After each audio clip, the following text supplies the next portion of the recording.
प्रत्येक सिनेमा हा प्रत्येकासाठी नसतो.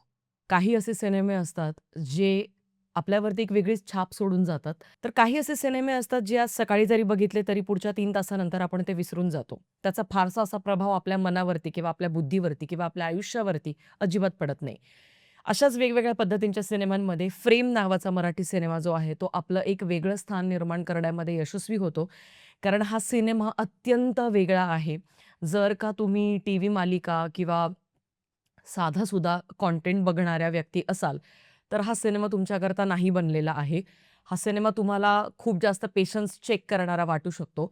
होय, पण जर का माझ्यासारखे काही म्हणजे माझ्या टेस्टच्या हिशोबाचे काही जर का लोकं असतील, ज्यांना सस्पेन्स, डार्क, इंटेन्स अशा प्रकारचं पण कंटेंट बघायला आवडतो, की ज्यांना खूप डेप्थमध्ये लिहिलेले कॅरेक्टर्स आवडतात, की ज्यांना खूप जास्त विचार करायला भाग पाडणारा क्लायमॅक्स बघायला आवडतो किंवा ज्यांना असे काही सिनेमेसुद्धा अगदी आवडतात, की ज्यांचा शेवट हा खूप आगळा-वेगळाच असतो, जो आपण ॲक्चुअली इमॅजिनच करू शकत नाही, अशा पद्धतीचा. तर त्यांच्याकरता फ्रेम नावाचा हा सिनेमा बनलेला आहे. It's extremely dark and intense and a bit of depressing at the same time. हा सिनेमा खूप महत्त्वाचा मला वाटतो, कारण या सिनेमाच्या माध्यमातनं मराठी चित्रपटसृष्टीमध्ये किती ताकद आहे, स्पेशली कलाकारांमध्ये, हे आपण सिद्ध करू शकतो अख्ख्या जगासमोर.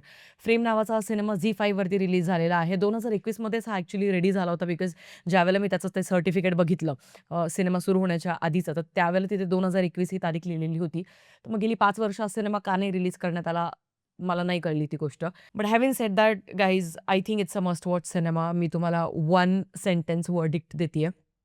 सगळ्यात आधी तर त्या चित्रपटाच्या कास्टिंगबद्दल बोलूया. अमेय वाघ आणि नागराज मंजुळे हे 2 स्टार्स आहेत आणि ह्या दोघांच्या अवतीभोवती फिरणारा हा सिनेमा आहे. मला खूप आनंद होतो जेव्हा मराठी चित्रपटसृष्टीमध्ये कुठला असाच सिनेमा येतो ज्याचं भरभरून कौतुक करण्याची वेळ माझ्यावरती येते आणि मग माझे शब्द काही थांबत नाही. हा सिनेमा एक्झॅक्टली तसाच आहे. प्लॉटबद्दल आपण थोडीशी चर्चा करूया. डोंट वरी, स्पॉयलर्स नाही देणार आहे. या प्लॉटमध्ये आपल्याला असं कळतं, की चंदू पानसरे म्हणजेच सी-पी शॉर्ट फॉर्म ज्याचा आहे, तर नागराज मंजुळे यांनी या व्यक्तीची भूमिका साकारली आहे. एक सीनियर फोटो जर्नलिस्ट म्हणून ते काम करतायत. पुण्यातलं एक मीडिया हाऊस आहे, तर त्याच्यासाठी ते काम करतात. म्हणजे वृत्तपत्रासाठी बेसिकली. डिजिटल मीडिया पण असू शकतं आणि प्रिंट मीडिया पण असू शकतं. तिथेच कारण ते खूप सीनियर फोटो जर्नलिस्ट आहे. त्यांची चिक्कार वट आहे अख्ख्या पुण्यामध्ये. पोलिसवाल्यांपासनं सगळे चिक्कार कॉन्टॅक्ट्स असा तो एक माणूस आहे, की ज्याला प्रचंड रिस्पेक्ट आहे त्याच्या पर्टिक्युलर ऑफिसमध्ये किंवा त्याच्या संपूर्ण क्षेत्रातच.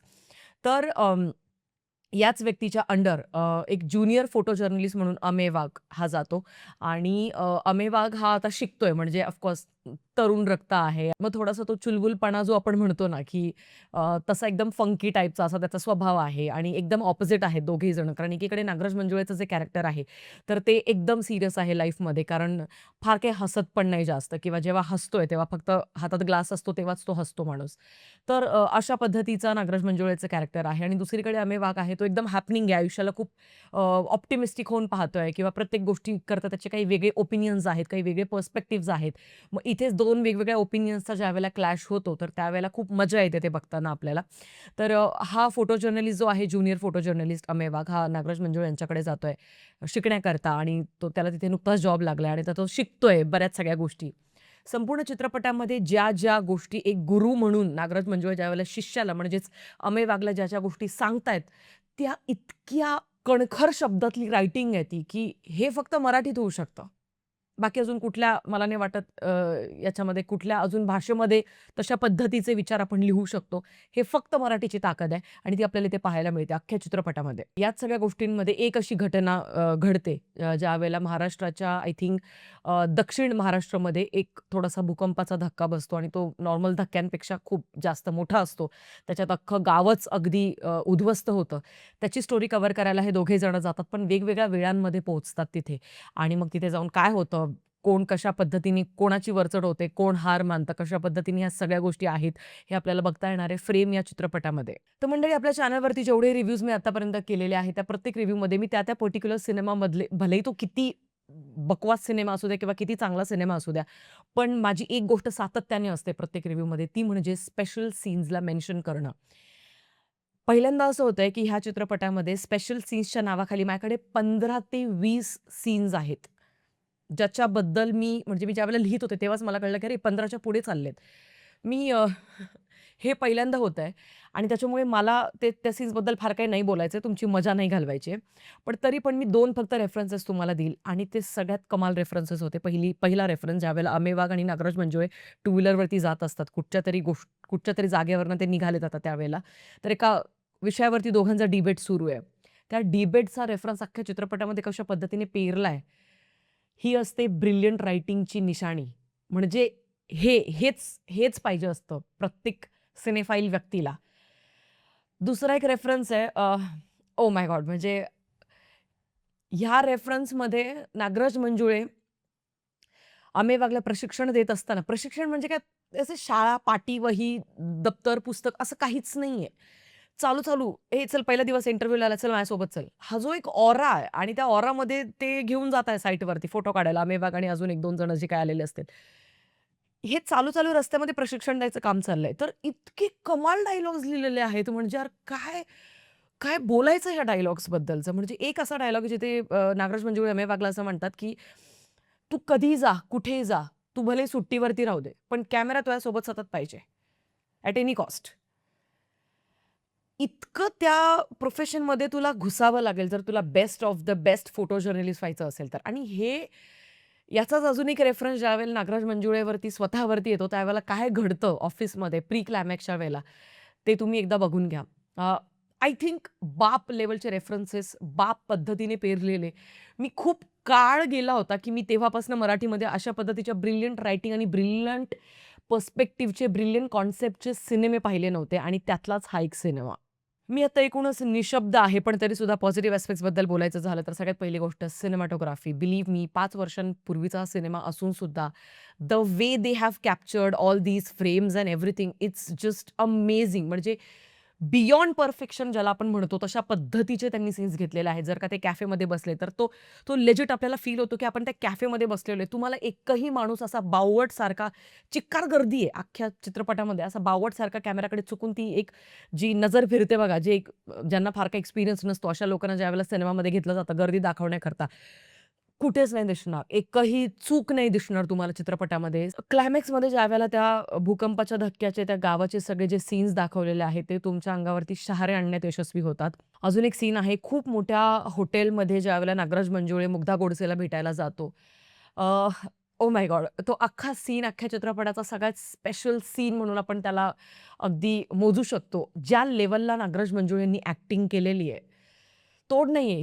ह्या व्यक्तीला तोड नाहीये. म्हणजे ॲज अ दिग्दर्शक म्हणून तर आपण सगळेजण त्यांचे चाहते आहोतच. पण ॲज अन ॲक्टर म्हणून I think he just nailed it in this film. म्हणजे असं वाटणारच नाही, की ते ॲक्टिंग करतायत. You know what I mean? कुणी असं म्हणणार पण नाही, की अरे हे डायलॉग्स त्यांना लिहून दिले होते तिथे. जसं की आता सगळेजण बोलताय वगैरे, "अरे तू बस ना." तो त्यांचा ऑरा फील होतो अख्ख्या चित्रपटामध्ये. हे पहिल्या फ्रेमपासनं एस्टॅब्लिश केलं जातं, की Nagraj Manjule he is a senior photo journalist आणि नाव you know he is running his place, his office. He has that power आणि he has like literally everything in his life. But at the same time he is alone आणि ज्या लेव्हलला त्यांनी act केलंय ना अख्ख्या चित्रपटामध्ये, I am speechless. Nagraj Manjule यांचा अजून एक सीन आहे जिथे अख्ख्या चित्रपटाचा जो मेन ट्विस्ट आहे, तो येण्याच्या जस्ट आधीचे त्यांचे एक्सप्रेशन्स. अगेन मला हे थोडंसं परत कोड्यात बोलायला लागणार. तुम्ही चित्रपट बघा तुम्हाला ते समजेल. आता आपण अमेय वाघबद्दल बोलूया. अमेय वाघने ज्या ओके. आता आपण अमेय वाघबद्दल बोलूया. समोर नागराज मंजुळे असताना आता अमेय वाघ ॲक्चुअली बट ऑब्व्हियस ते कुठेतरी ते असं असतं, की अरे हा नागराज मंजुळे ही एक व्यक्ती आहे, तर ही ओव्हरशॅडो करेल. अजिबात नाही. नागराज मंजुळे एकीकडे आहेतच. पण त्यांच्याच समवेत अमेय वाघने सुद्धा ज्या पद्धतीचा परफॉर्मन्स दिलाय, ती जी एक निरागसता असायला हवी, ते जे ओपिनियन्सचं क्लॅश आहे, ठामपणे आपलं मत मांडणं असेल, ते ज्या पद्धतीने चेहऱ्यावरती इमोशन्स वेगवेगळे येतायत त्यांच्या. कारण एकीकडे ना नागराज मंजुळे यांचा चेहरा असा मोस्ट ऑफ द टाईम त्यांना नंब दाखवायचा होता. Because he is extremely serious about his work and you know त्या पद्धतीचं एक त्यांचं ते व्यक्तिमत्व आहे. पण on the other hand actually Amey वाघला सगळ्या प्रकारचे इमोशन्स एक्सप्रेस करायचे आहेत. एका मुलीला बघितल्यानंतर कशा पद्धतीचं छान त्याला वाटतं, फ्रेश वाटतं किंवा मग तो कशा पद्धतीने थोडासा लाजतोय, कशा पद्धतीने त्याला धक्का बसतोय. एका ठिकाणी ज्यावेळेला एका मुलीचा तो फोटो काढायला जातो, तो असा वर चढलेला आहे, त्यावेळेला त्याचे एक्सप्रेशन जर तुम्ही बघाल, कमाल. आय थिंक हे हे आपल्या मराठी चित्रपटसृष्टीतले ते हिरे आहेत, ज्यांना फक्त चांगल्या रायटर, चांगल्या दिग्दर्शक आणि चांगल्या बजेटची कमतरता आहे. नाहीतर आपण फाडू शकतो यार. जेन्युइनली फाडू शकतो आपण. म्हणजे सिनेमासृष्टीतले इतर प्रत्येक सिनेमा आपण बघतोय, बाकीची इंडस्ट्रीज काय करताय. म्हणजे आज बॉलिवूडकडनं कुठला धमाल 4 रिलीज झालेला आहे. काय आहे तो सिनेमा? 200-250 कोटीमध्ये अशा अशा प्रकारचे सिनेमे बनवले जात आहेत. साऊथमध्ये काय आहे? आपण कशा पद्धतीचे सिनेमे बघतोय ते मास मसाला तेच-तेच टिपिकल मल्याळम फिल्म इंडस्ट्री सोडून द्या किंवा काही ॲक्चुअली नगण्य काही असे एक्झाम्पल्स असतात कन्नडा किंवा तेलुगू किंवा तमिळ इंडस्ट्रीमधले. पण मोस्ट ऑफ द टाईम आपण बघतोय कशा पद्धतीचे सिनेमे येतायत. सो अशा वेळेला मराठी जेन्युइनली जर का ह्या 3 पिलर्सला त्यांनी जर का सरपास केलं, चांगला रायटर, चांगला दिग्दर्शक आणि चांगलं budget, I think nobody can stop us. Nobody. हा चित्रपट तुम्ही आवर्जून बघायला पाहिजे. मी तुम्हाला आधीच सांगितलं तुमचा टेस्ट कसा असायला पाहिजे सिनेमामध्ये, तरच तुम्हाला चित्रपट आवडेल. या चित्रपटाचा स्क्रीन प्ले इतका बाप लिहिलेला आहे, की तुम्हाला म्हणजे बॅक टू बॅक इतक्या गोष्टी घडतायत ना, की तुम्हाला असं कुठेच वाटणार नाही, की चित्रपट थोडा थांबलाय.